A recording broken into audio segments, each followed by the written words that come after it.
There was once a great king of England who was called William the Conqueror, and he had 3 sons. One day King William seemed to be thinking of something that made him feel very sad, and the wise men who were about him asked him what was the matter. "I am thinking," he said, "of what my sons may do after I am dead. For, unless they are wise and strong, they cannot keep the kingdom which I have won for them. Indeed, I am at a loss to know which one of the 3 ought to be the king when I am gone." "O king," said the wise men, "if we only knew what things your sons admire the most, we might then be able to tell what kind of men they will be. Perhaps, by asking each one of them a few questions, we can find out which one of them will be best fitted to rule in your place." "O king," said the wise men, "if we only knew what things your sons admire the most, we might then be able to tell what kind of men they will be. Perhaps, by asking each one of them a few questions, we can find out which one of them will be best fitted to rule in your place." "The plan is well worth trying, at least," said the king. "Have the boys come before you, and then ask them what you please." The wise men talked with one another for a little while, and then agreed that the young princes should be brought in, one at a time, and that the same questions should be put to each.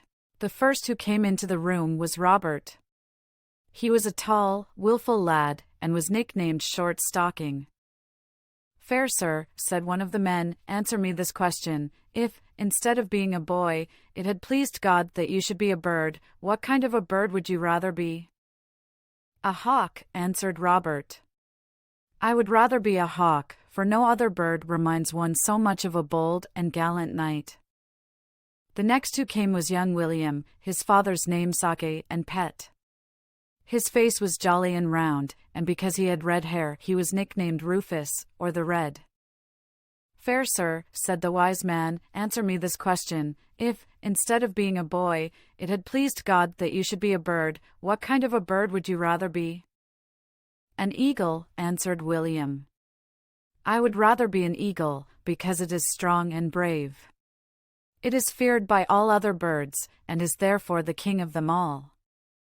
Lastly came the youngest brother, Henry, with quiet steps and a sober, thoughtful look. He had been taught to read and write, and for that reason he was nicknamed Beauclerk, or the handsome scholar. "Fair sir," said the wise man, "answer me this question. If, instead of being a boy, it had pleased God that you should be a bird, what kind of a bird would you rather?" "A starling," said Henry. "I would rather be a starling, because it is good-mannered and kind and a joy to everyone who sees it, and it never tries to rob or abuse its neighbor." Then the wise men talked with one another for a little while, and when they had agreed among themselves, they spoke to the king. "We find," said they, "that your eldest son, Robert, will be bold and gallant. He will do some great deeds, and make a name for himself, but in the end he will be overcome by his foes, and will die in prison. The second son, William, will be as brave and strong as the eagle, but he will be feared and hated for his cruel deeds. He will lead a wicked life, and will die a shameful death. The youngest son, Henry, will be wise and prudent and peaceful. He will go to war only when he is forced to do so by his enemies. He will be loved at home and respected abroad, and he will die in peace after having gained great possessions." Years passed by, and the 3 boys had grown up to be men. King William lay upon his deathbed, and again he thought of what would become of his sons when he was gone. Then he remembered what the wise men had told him, and so he declared that Robert should have the lands which he held in France, that William should be the king of England, and that Henry should have no land at all, but only a chest of gold. So it happened in the end very much as the wise men had foretold. Robert, the Short Stocking, was bold and reckless, like the hawk which he so much admired. He lost all the lands that his father had left him, and was at last shut up in prison, where he was kept until he died.